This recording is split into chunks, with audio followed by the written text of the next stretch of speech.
How did you briefly just start the podcast? Like why Fresh and Fit? Back in 2019, I was working for the government, right? I was a special agent with Homeland Security, and I had started a fitness business.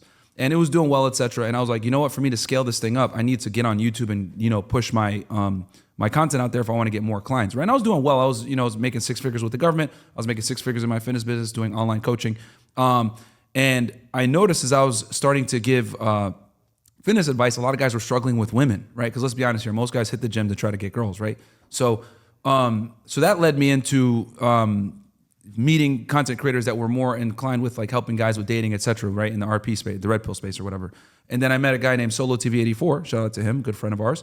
I don't know who's that. He's a YouTuber. Okay. And he said, yo, you need to get with my guy, Fresh Prince CEO, who's also in Miami. And I was like, oh, okay. And at the time, Fresh was doing prank channels. Right? Like those gold digger pranks. He was doing Walmart pranks. You were doing those? That was me, man. Yeah. So he was doing pranks, and I had a fitness channel. So Solo introduced us, and we jumped on like a FaceTime call on Instagram or whatever, and pretty much we bonded. Like, wait, you're a womanizer? I am too. Oh, this is awesome. Woo! And then we just started talking about the dating dynamics in Miami. We started talking about, hey, you've dealt with this, or I've dealt with that, blah blah blah. Because guys that are good with girls, it's rare, bro. Let's be honest. A lot of guys are simps or they don't get it. So we met up that night, went and had some dinner. And, we were basically like, yo, we should do collabs. And then we started doing like a podcast where it was like, he was at his apartment, I was at mine, just doing it through like StreamYard, like on some Zoom type stuff. And people really started to enjoy it. So I said, you know what, let's take it to the next level. Let's get a studio and do this the right way. I think this is called falling in love. Pretty much. Y'all, did we just become best friends? Business love. Yeah, business, exactly. Business. So we got a studio and we started doing the pod like in studio to make it more professional.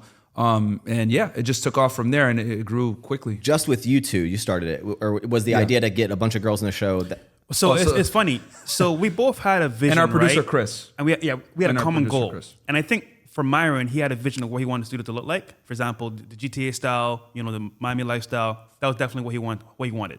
I wanted more exposure, people that weren't in our space to see our content. So you know what? I like that content. I want to be a part of it. But when it comes to girls, right? Yeah. It's funny.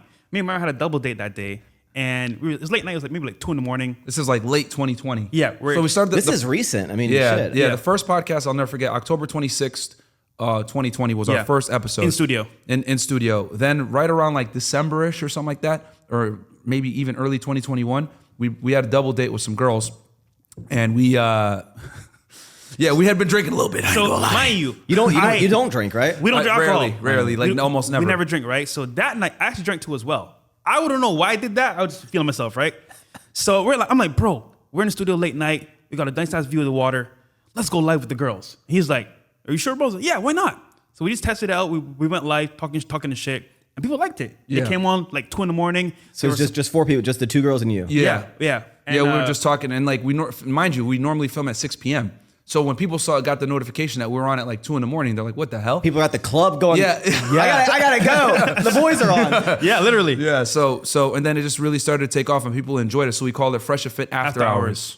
So, and then after that, we saw people really like this. So we just started scaling it up, bringing girls on the show and having discussions.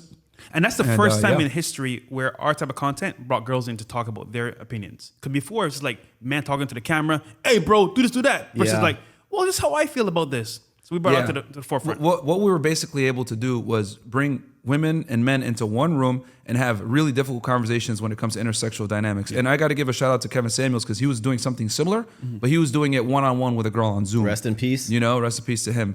But like with us, what we did was we brought the girls in person, in studio, having these discussions, and it would be like a million of them. And so Kevin focused on the Black community mainly. Yeah. With us, we tried to be diverse and bring girls from different demographics, different age groups or whatever from Miami. Rest in peace. But yeah, so he was doing that at that time with the Zoom calls, and we were doing it bringing girls into the studio. What is going on, guys? I am Max Tuning, your host. I hope you enjoyed this little clip. If you want to see the full, magical, lovely episode, just click the link down in the description or search Don't Be Sour on your favorite podcast streaming service. And remember, thank you for tuning in.